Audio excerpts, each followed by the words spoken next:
Welcome back to the Deep Dive. Today, we're doing a really personal deep dive, tracing the life and, the philosophy of Farhad Omar. Right. And we're using his own book, Borrowed Breaths, as our main source. So our mission here is to really track his path from this high-pressure place he calls the Forge, that's 1960s Singapore, all the way to Perth, which he calls the Sanctuary. And what's so striking, right from the start, is that this isn't just a biography. It's really a deep exploration of this concept he calls Amanah. Which means sacred trust, stewardship. Exactly. The question he keeps asking is, how do you stay whole? How do you maintain what he calls coherence in a world that's just constantly trying to fragment you? And we're going to see how 3 really direct brushes with death forced him to kind of synthesize everything he learned into a real practical philosophy. It's an amazing journey. I mean, the contrasts are just so stark. We're going from a childhood in a Singaporean kampung, a village living next to a Chinese family, a Jewish family. Sharing food, sharing traditions. All the way to him lying in a cardiac ward after collapsing, right in the middle of teaching a class.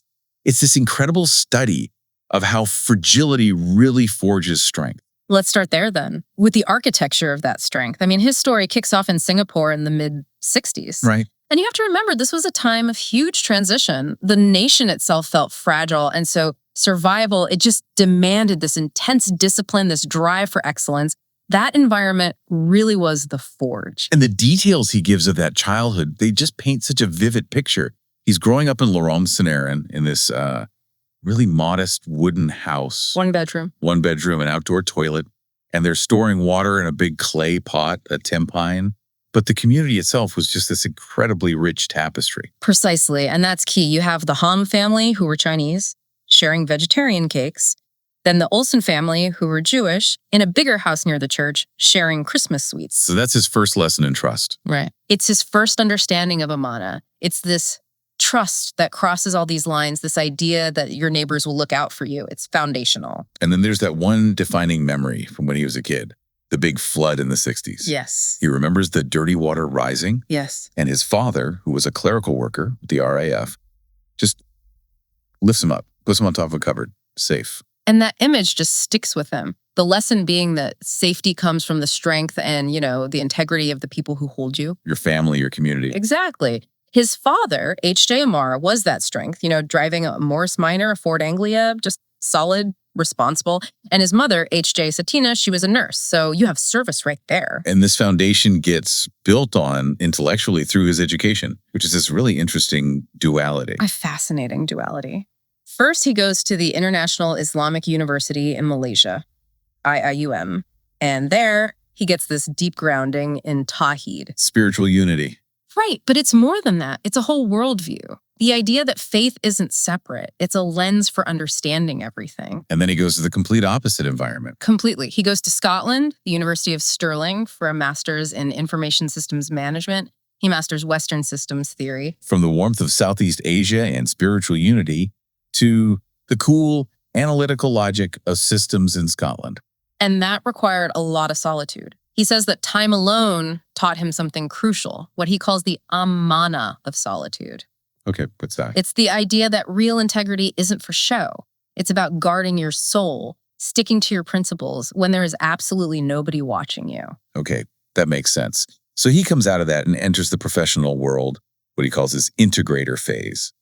But how do you actually merge Tawheed with, corporate IT and deadlines? It sounds like a recipe for constant conflict. It was. And that's the tension he decided to live in. His career, it went everywhere. Journalism, lecturing at a polytechnic, IT manager, solutions architect all over Asia, then Australia. And he didn't see them as just jobs. No, he saw them as investigations. That's the word he uses.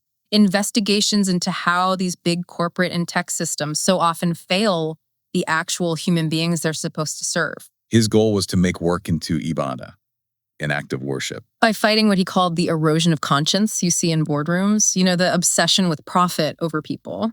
It's interesting that the biggest fight wasn't always against... Right. And then later, as a consultant at places like Ricoh, that principle gets seriously tested. He talks about this huge friction on projects dealing with sensitive healthcare data. And the executives just want to get it done. They want to get it done. They want to bypass proper security, patch later, meet the deadline. And he's the one pushing back hard, saying, look, this isn't just bad practice, it's a breach of Amanah. A failure to secure data is a failure of human stewardship, period. That kind of pressure cooker life, it eventually leads us to the absolute core of his philosophy, what he calls the curriculum of fragility. The 3 brushes with death.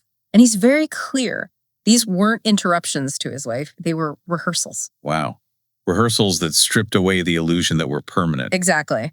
The first one came when he was in his early 20s back in Singapore, driving a tiny Suzuki 800. Right, near that old cemetery on Whitley Road. And the car just flips violently. The roof completely caves in. And somehow he crawls out without a scratch.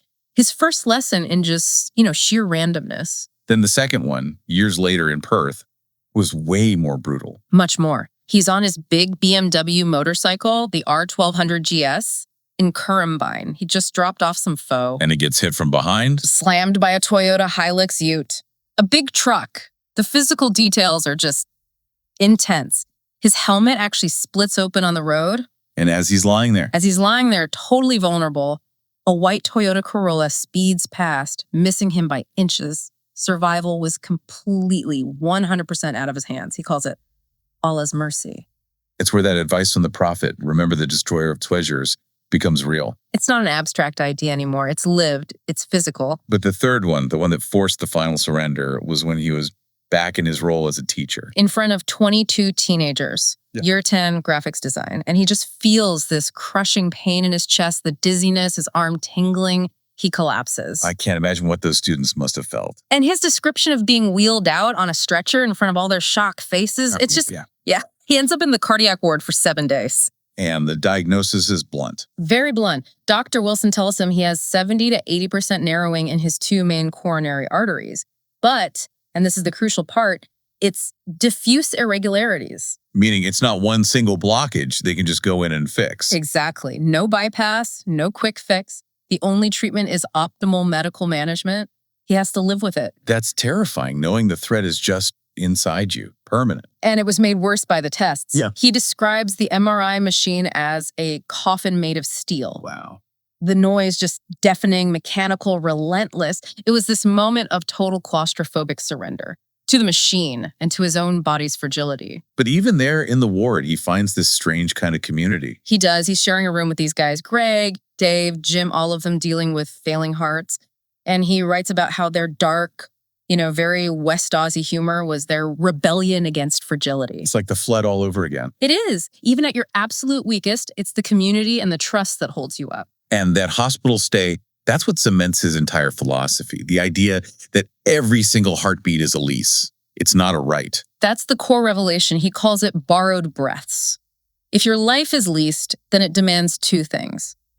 Profound gratitude and just strict responsibility for how you use it. And with that clarity, he formalizes his framework for living, the 4 inner structures. Right, which he believes you absolutely need for survival, for coherence in the modern world. And let's not just list them, let's look at how they actually work. Okay, let's slow down here. He starts with the spiritual structure. He calls it orientation, and it's anchored in that idea of Amanah. So that's the compass. That's the compass. If you lose that, everything else just falls apart.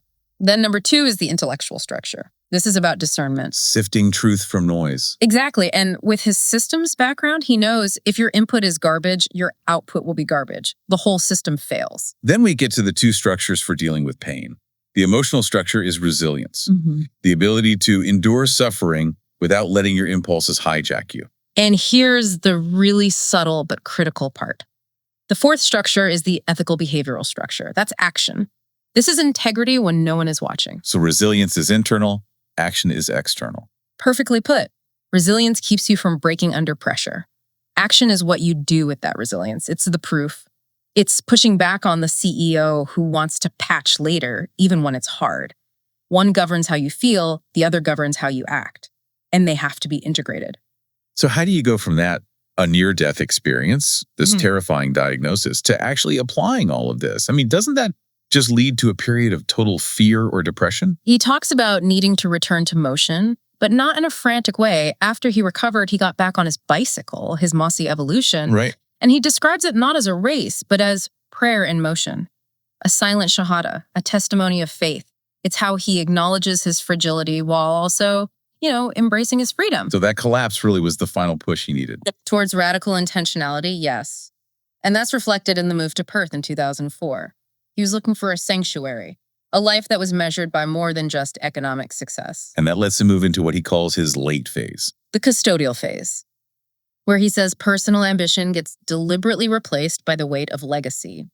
Or Sadaka Jariya, ongoing charity.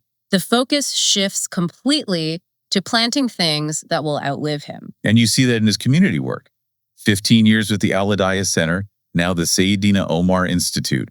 He's trying to plant wells of faith for the next generation. And even his day job, his professional work in cybersecurity, he now sees it through that exact same lens. It's a form of stewardship. It is. Protecting data isn't just a technical puzzle anymore. It's fundamentally about protecting human dignity. It's the Amanah of Solitude, but on a global digital scale. But at the end of the day, his greatest Amanah, as he puts it, is his family. His wife, Adiba, who's been his anchor for more than 30 years, his 3 daughters, and now his grandchildren, Amani and Micah. Absolutely. That's the ultimate goal. Not professional accolades, but leaving behind a lineage of faith, of resilience. He quotes the hadith saying his hope is that there'll be righteous children who pray for him. That is the final measure. Farhad Omar's story is it's a powerful roadmap.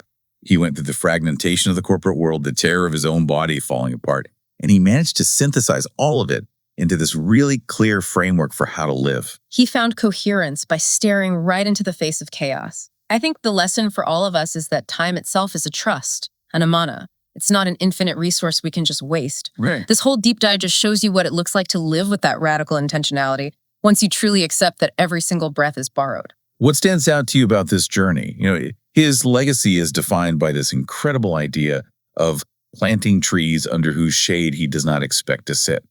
So I think it forces us to ask ourselves a really critical question. What systems, what institutions, or even what quiet ethical acts of service are we building today that will genuinely benefit a future we won't be around to see? That's the real demanding challenge of living on borrowed breaths.